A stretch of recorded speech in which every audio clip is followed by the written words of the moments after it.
नमस्कार.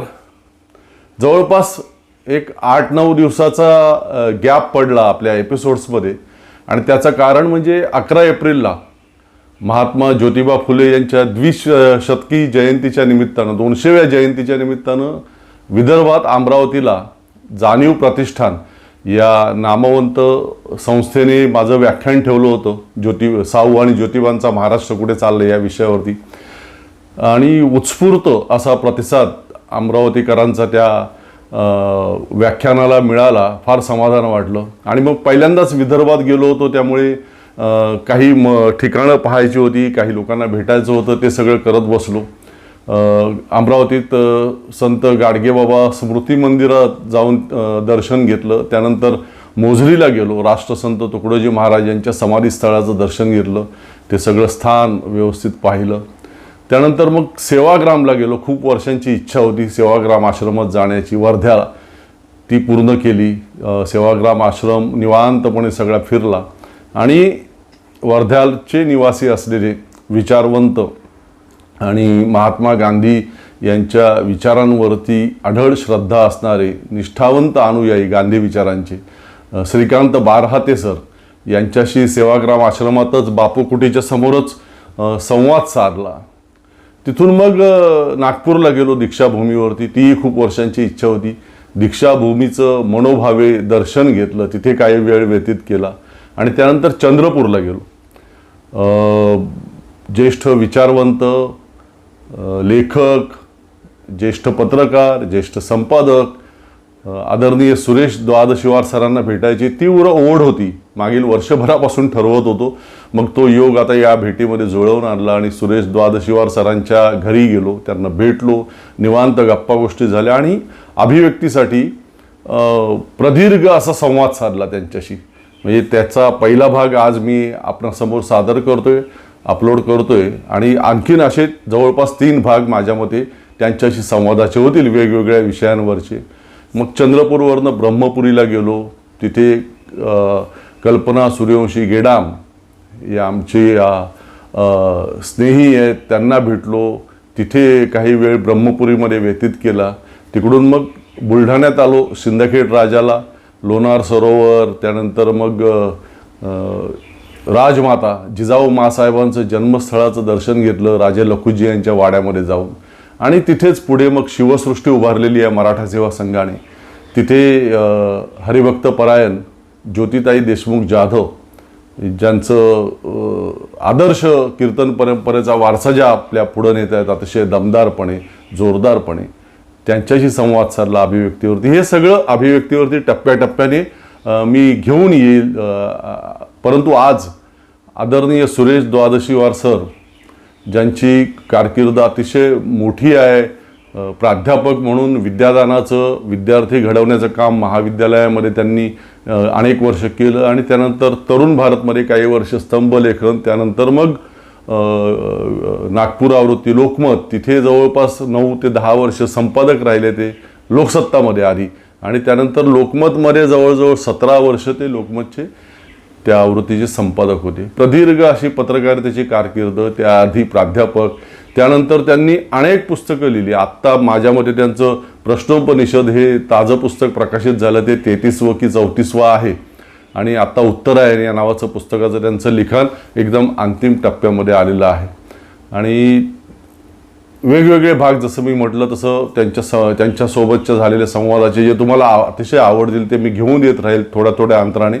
आजच्या पहिल्या भागामध्ये आदरणीय सुरेश द्वादशीवार सरांची वैचारिक जडणघडण कशी झाली आणि त्यांचा लेखन प्रवास कुठून सुरुवात झाला आणि आता तो कुठपर्यंत आलेला आहे त्याविषयी जे त्यांनी मनोगत व्यक्त केलं ते आजच्या भागामध्ये अपलोड करतोय तुमच्यासाठी, सगळ्यांसाठी.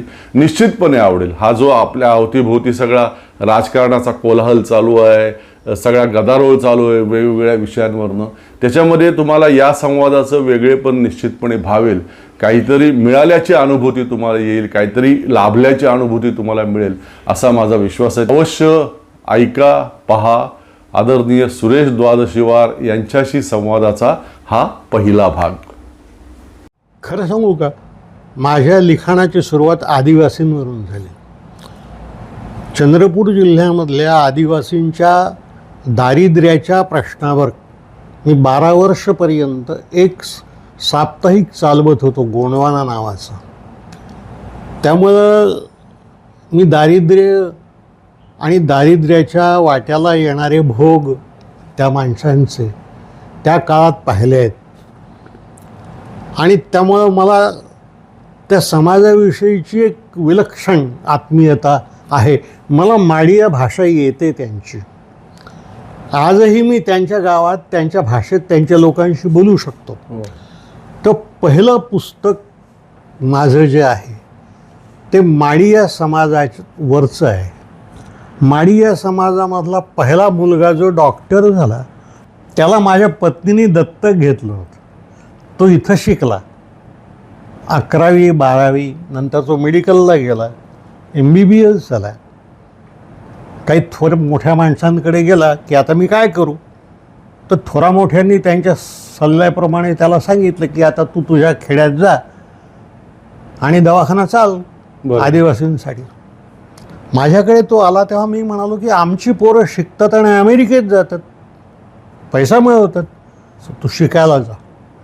आम्ही त्याला MDला पाठवलं. तो MD झाला आणि त्याने इतकी मेहनत केली MD होण्यासाठी की त्याला TB झाला. त्याच्या TBच्या काळामध्ये माझी पत्नी त्याच्यासोबत जाऊन राहिली 1.5 महिना. आता त्याचा दवाखाना आहे आणि चांगला 1-1.5 कोटीचा दवाखाना आहे. आदिवासींची सेवा करतो.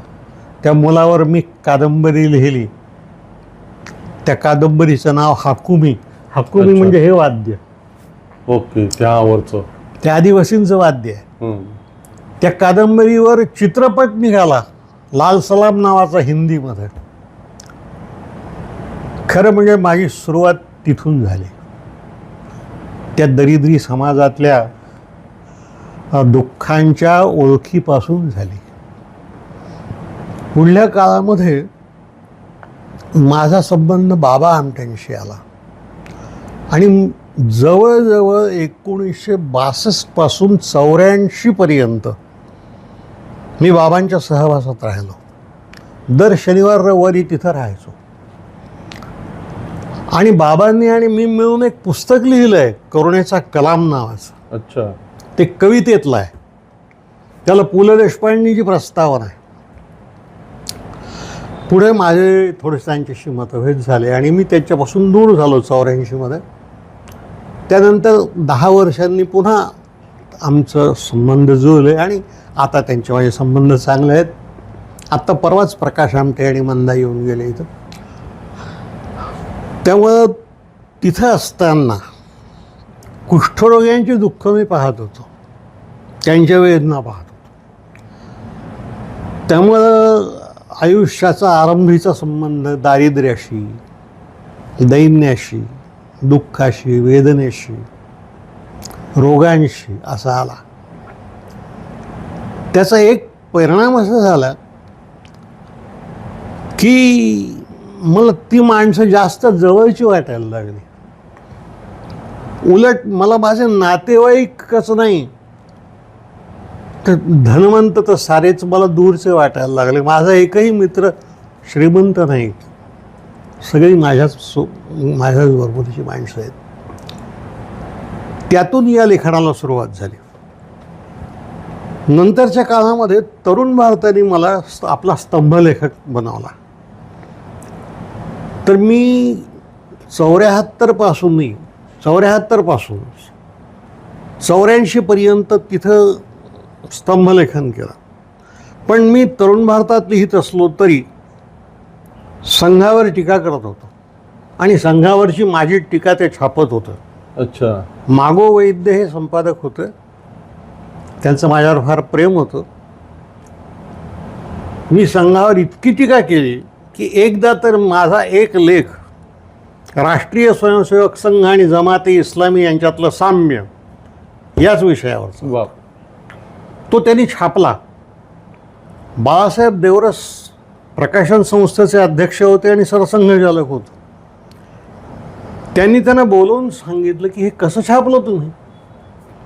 तर बाबूराव वैद्य त्यांना असं म्हणाले की आपल्यापैकी ज्यांना त्याला उत्तर द्यायचं असेल त्याचं आपण उत्तर छापू, पण सुरेश जे लिहितो ते वाचलं जाते तेव्हा मी ते छापणार. संपादक म्हणून माझा तो अधिकार आहे. वा. मागोवैद्य त्या बाबतीत स्पष्ट होते. संघाचे बौद्धिक प्रमुख होते पण उदारमतवादी होते, त्यामुळं तसं लिखाण आलं. पुढे त्याच वर्तमानपत्राने मला आसामचं आंदोलन पाहायला पाठवलं. मी आसाममध्ये 1 महिना होतो, त्यामुळं आसाम, मेघालय, मणिपूर, नागालँड या सगळ्या प्रदेशामध्ये मी फिरलो. तिथल्या आदिवासींचं जीवन पाहिलं, तिथल्या लोकांशी भेटलो, तिथल्या मुख्यमंत्र्यांशी भेटलो. रिशांग कैशिंग नावाचे ग्रहस्थ तेव्हा मणिपूरचे मुख्यमंत्री होते, ते फर्ग्युसन कॉलेजचे विद्यार्थी होते.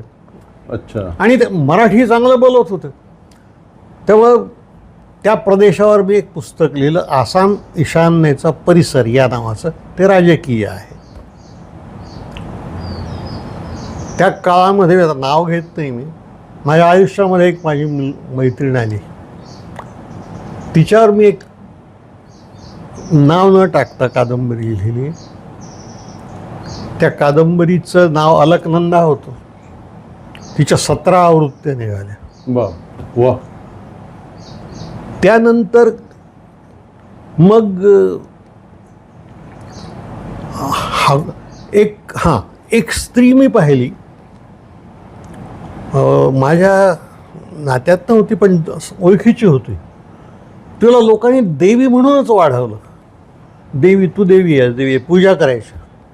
पण तिला स्त्री म्हणून जगू दिलं नाही, तिचं लग्न होऊ दिलं नाही. आणि त्या अवस्थेत ती वेडी होऊन मेली. तिच्या आयुष्यावर मी एक कादंबरी लिहिली आणि त्याही कादंबरीवर चित्रपट निघाला. तर मग असा मी आदिवासींकडून कुष्ठरोग्यांकडे, वर्तमानपत्रांकडून ललित साहित्याकडे असा वळत गेलो. पुढल्या काळामध्ये माझ्या लिखाणामध्ये राजकारण आलं, कारण मग मी लोकसत्ताचा संपादकच झालो 1992मध्ये. बरोबर. 10 वर्ष संपादक होतो. त्यानंतर 17 वर्ष लोकमतचा संपादक होतो. त्यामुळे संपादकीय लिखाण आवश्यकच होतं. राजकीय विषयावर लिहित होतो, पण मी राजकीय विषयावर जे लिहिलं त्याची पुस्तकं काढली नाहीत, कारण ते सारे विषय अत्यंत तात्कालिक असतात. कालचं वर्तमानपत्र आजची रद्दी होतं. मी पुस्तक नाही काढलं कधी. पण काही विषयांविषयीचं आकर्षण मनामध्ये होतं. ते आकर्षण जे आहे ते मला इतर लिखाणाकडे घेऊन गेलं. मी आणीबाणीमध्ये जेलमध्ये होतो. जेलमध्ये माझ्यासोबत मोहन धारिया, अनंत भालेराव वगैरे ही सगळी मंडळी होती. जेलमधून सुटून आल्यानंतर जयप्रकाशांच्या आंदोलनात सामील झालं. त्यामुळे चरण सिंग, तारकेश्वरी सिन्हा वगैरे या लोकांशी संबंध आले. मग त्यांच्या व्यक्तिरेखा लिहिल्या मी. तारांगण म्हणून प्रकाशित झाल्या. साधनांनी काढल्या. 7 आवृत्त्या झाल्या त्याच्या. तारांगण नावाचं पुस्तक आलं. असं वेगवेगळ्या क्षेत्रामध्ये वेगवेगळ्या प्रश्नांविषयी मी लिहित गेलो. कृष्णाच्या राजकारणावर कादंबरी लिहिली मी. त्यासाठी माझा भैरप्पाशी वाद झाला होता. अच्छा. भैरप्पांनी कृष्णाच्या सामाजिक विचारांवर आणि जीवनावर कादंबरी लिहिली. मी त्यांना असं म्हणालो, मित्र होते माझे, की कृष्ण हा सामाजिक कार्यकर्ता नव्हताच, तो राजकारणी होता. त्यांनी विचारलं की हा आरोप मला मान्य नाही. मी त्यांना म्हणालो की मला तुम्ही एक गोष्ट सांगा, तुम्हालाही कदाचित ती आवडणार नाही, श्रोत्यांनाही आवडणार नाही. कौरव पांडवांच्या युद्धात सारे कौरव मेले. पुढे पांडवही सोडून गेले राज्य. पांडवांचा वंशच कोण, अभिमन्यू, तोही मेला. पण अभिमन्यूची बायको गरोदर होती. ती कृष्णाची बहीण होती. तिला जो मुलगा झाला तो गादीवर आला. म्हणजे कौरव गेले, पांडव गेले, पण अर्धे पांडव आणि अर्धे यादव आले. तर हे तर आधुनिक राजकारण झालं ना. बरोबर. तर म्हटलं मथुरेचा एक गवळी पोरगा, कारण कृष्ण राजा नव्हता. कृष्ण द्वारका आणि मथुरा ही गणराज्य होती. कृष्णाचे वडील हे ते गणराज्याचे एक सामान्य सरदार होते आणि त्यांचा 6व्या बायकोचा हा 8वा मुलगा होता. अच्छा. तर म्हणजे जो काहीच नव्हता तो हिंदुस्थानचं राजकारण करत होता. कौरव पांडवांचं महायुद्ध घडवलं, महाभारत त्यांनी घडवलं. आणि महाभारत घडवल्यानंतर शेवटी काय केलं तर आपल्या बहिणीच्या पोराला दिल्लीच्या गादीवर आणलं. तर म्हटलं हे राजकारण आहे. तर भैरप्पा माझ्यावर अतिशय संतापले. ते म्हणाले I cannot hear this about Shrikrishna. मी म्हणालो you may not hear but this is the truth. आजच्या राजकारणातही हेच होतं. तेव्हाही ते झालं. तुम्ही कृष्णाला देव म्हणून पाहत असाल तर माझी हरकत नाही. मी पण त्याचा आदर करतो, मला कौतुक आहे. पण मी राजकारणाचाही विद्यार्थी आहे, तेव्हा मला यात राजकारण दिसते. आणि हेच नाही आहे, आणखी एक गोष्ट सांगितली आहे ती त्यांना पटली. मी म्हणालो कृष्णाने कौरवांशी मैत्री का केली नाही, पांडवांशी का केली? कारण पांडवांशी मैत्री केली तेव्हा पांडव अरण्यात होते. आणि बलराम त्याला कौरवाकडे जायला सांगत होता. तेव्हा कृष्ण असं म्हणाला, मी महाभारत वाचलाय म्हणून सांगतो. कृष्ण त्याला म्हणाला की आपण कौरवांकडे गेलो तर गुलाम म्हणून जाऊ, मैत्री मागायला जाऊ. ते जंगलात आहेत, अरण्यात आहेत. आपण त्यांच्याकडे गेलो तर मित्र म्हणून जाऊ. आणि कशाला गेला तो त्यांच्याकडे तर जरासंधाने त्यांचं मथुरा हिरावून घेतली होती. आपली जन्मभूमी मुक्त करायला जरासंधाला मारणं आवश्यक होतं. जरासंधाला मारायचं तर पांडवांची मदत घेणं आवश्यक होतं. म्हणून कृष्ण पांडवांकडे गेला. पांडवांचं कृष्णाशी काही नातं बितं नव्हतं. कुंती बिंती त्याची काही आत्या नव्हती. कुंती क्षत्रिय होती, कृष्ण गवळी होता, म्हणजे ओबीसी होता. बरोबर. त्याचं काही नातं असण्याचं कारणच नाही.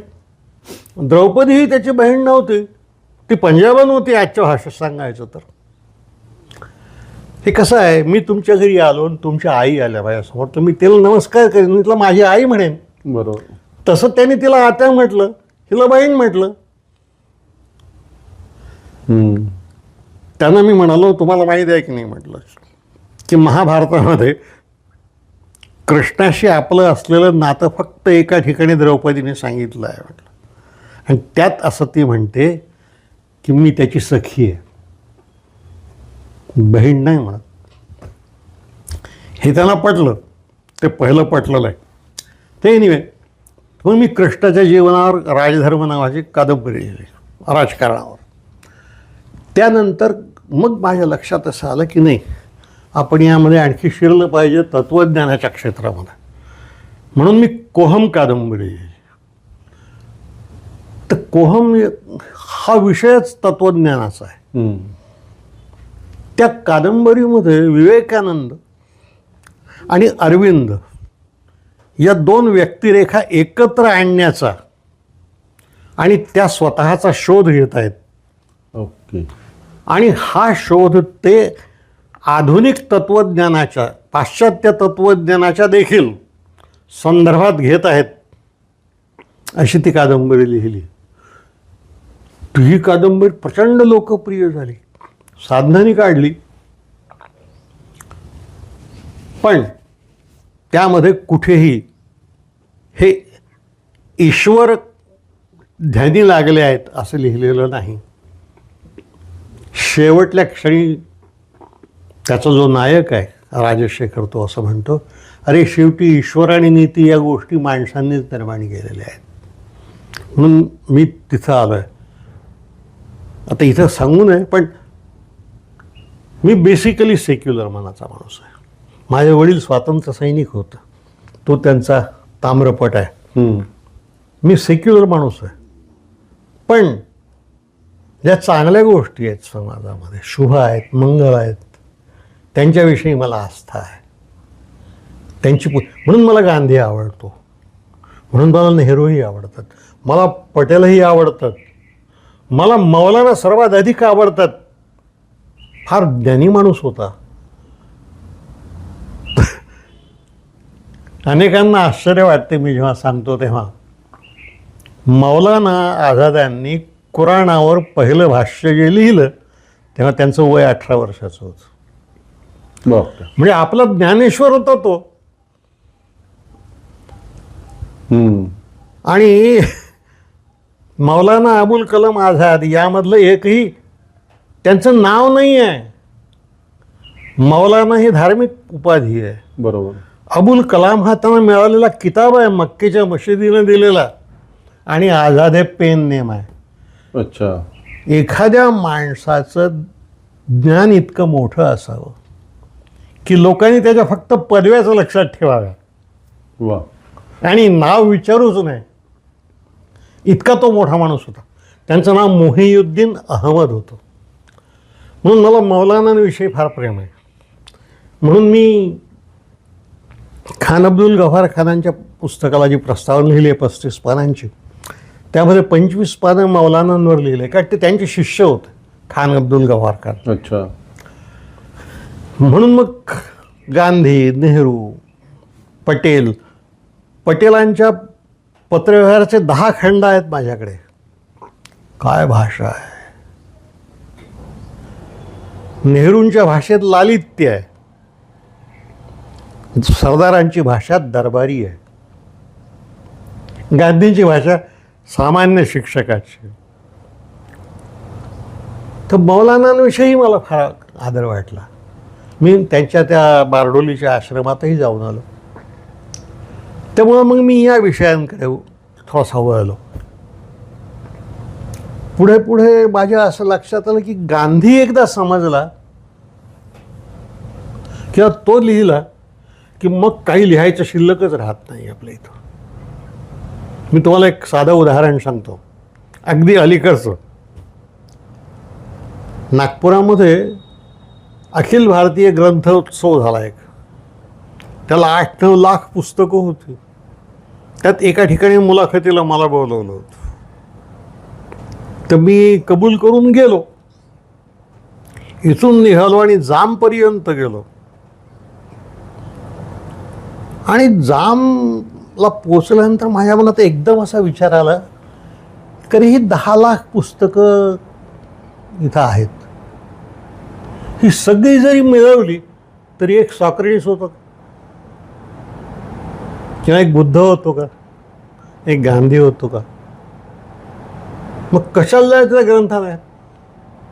मी त्रिपिटक वाचेन ना, प्लॅटोचे संवाद वाचेन, गांधीवर लिहिलेली डी.जी. तेंडुलकरांचे त्यांचे खंड वाचेन. कशाला जायचं तिथं? मी जामहून परत आलो, गेलो नाही मुलाखत द्यायला. तुम्ही म्हणाल थोडंसं मी चमत्कारिक विचार करतो, पण करतो तो लोकांना न आवडणारा आहे आणि न पचणाराही आहे पुष्कळदा. ह्या माणूस मला माझ्या घरचं सारी मला म्हणाली, विक्षिप्त आहात म्हणजे तुम्ही तिथं जाऊन परत आले. अरे म्हटलं काय वाचायचं, त्रिपिटक आहे ना म्हटलं आपल्याकडे, आपण वाचून. तर असा मी वळत वळत गेलो. आणि नंतर मग असं माझ्या मनात आलं की आपण वेद वाचले, उपनिषद वाचली, भगवद्गीतेवर तर माझं मोठं व्याख्यानच झालं. त्यानंतर मी हे विल ड्युरँटचे तत्त्वज्ञानावरचे ग्रंथ वाचले. नंतर प्लेटोचाही ग्रंथ आहे तत्त्वज्ञानावरचा, इतिहासाचा. ते सगळं वाचलं. काही मुळातूनही वाचलं. सगळं समजलं असं नाही, फार अवघड आहे ते. पण सगळं वाचल्यानंतर माझ्या असं लक्षात आलं की त्याच्या आधारे आपलं आजचं जीवन आपण तपासून पाहावं काय, आपलं, माझं, तुमचं, समाजाचं. आणि मग मी त्यातून या वैचारिक थोड्याशा लिखाणाकडे वळलो. त्यातलं पहिलं पुस्तक माझं मनवंतर, त्याच्या 11 आवृत्त्या झाल्या. मग युगांतर आलं. त्यानंतर मग मी ही पुस्तकं लिहायला लागलो बाकीची. हे सुद्धा जे पुस्तक आता तुम्ही पाहिलं हो. ते त्यातलंच आहे. यानंतरचं उत्तरायणही त्यातलंच आहे. यामध्ये आपलं वर्तमान जीवन हेच खरं आहे, पण हे खरं की खोटं हे तपासण्याची कसोटी तत्त्वज्ञान आहे. त्या तत्त्वज्ञानाच्या कसोटीवर आपण हे किमान तपासून तर पाहिलं पाहिजे. नसेल तर उलटही करता येतं. या वर्तमानाच्या कसोटीवर तत्त्वज्ञान खरं की खोटं हे सुद्धा पाहता येतं. ह्याचं कारण सांगतो तुम्हाला मी. चार्वाक हा जगातला पहिला तत्त्वज्ञ आहे. तो असा म्हणाला, त्यांची लाईन अशी होती की जगातलं सगळं ज्ञान कशातून येते तर अनुभवातून येते. मग चार्वाकाचा अनुभव, शंकराचार्याचा अनुभव, ज्ञानेश्वराचा अनुभव, टिळकांचा, फुल्यांचा आणि आपला अनुभव हेच जर ज्ञानाचं मूळ असेल तर माझ्या अनुभवाच्या आधारे हे का तपासायचं नाही? बरोबर. मी मोठा नाही, मी लहान आहे. पण जेव्हा ही जन्माला आले तेव्हा हे कोणते मोठे होते? आमचे नरहर कुरुंदकर एकदा असं म्हणाले की ज्ञानेश्वर, तुकाराम, शंकराचार्य, बुद्ध हे सगळे जे आहेत हे या भूमीत जन्माले. आपण जे अन्न खातो तेच त्यांनी खाल्लं. आपण जे पाणी पितो, जी हवा घेतो तीच त्यांनी घेतली. आणि जर मी समतेवर विश्वास ठेवतो तर मग मी जर अभ्यास केला त्यांच्यासारखा तर जे त्यांना समजेल ते मला समजलंच पाहिजे. मी काही त्यांच्या इतका मोठा माणूस नाही आहे, माझ्यामध्ये तो अहंकारही नाही.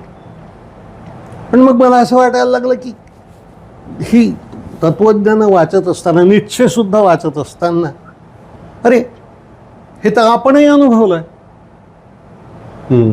व्हिक्टर ह्युगोच्या मनामध्ये गेला ते तर आपल्याही मनामध्ये आलं. आईन्स्टाईन असं म्हणाला, त्याला विचारलं की तुझी ईश्वरावर श्रद्धा आहे का? तर तो म्हणाला माझी स्पिनोझाच्या ईश्वरावर विश्वास आहे. स्पिनोझाचा ईश्वर म्हणजे काय? तो म्हणला जे झाडामध्ये दिसते चैतन्य, माणसांमध्ये चैतन्य दिसते, हे चैतन्य म्हणजे ईश्वर. आशीर्वाद देणारा, शाप देणारा तो काही मला मान्य नाही. चेतना म्हणजे ईश्वर. आता माझ्या लक्षात असलं की चेतना तर आपणही अनुभवतो. झाडावरून फळ खाली पडताना फक्त न्यूटननीच पाहिलं का आपणही पाहिलं? आमची अक्कल तेवढी मोठी नव्हती म्हणून आम्ही न्यूटन नाही झालो किंवा आईन्स्टाईन नाही झालो. म्हणजे आत्ता मी एक कादंबरी वाचली, सिक्रेट ऑफ सिक्रेट्स, नवीन कादंबरी आहे डॅन ब्राऊनची. तो म्हणतो मेंदू जो आहे तो बाहेरचं ज्ञान आत येऊ न देणारा आहे. भिंत, मेंदू ही भिंत आहे. बाहेरच्या जाणीवांनी आपलं डोकं पार फिरवून टाकू नये म्हणून त्या बाहेरच्या जाणीवांपासून आपलं रक्षण करणारा किल्ला म्हणजे मेंदू. तर कदाचित आपले मेंदू आणि आपले किल्ले आणखी लहान असतील म्हणून आम्ही नाही होऊ शकलो तेवढे.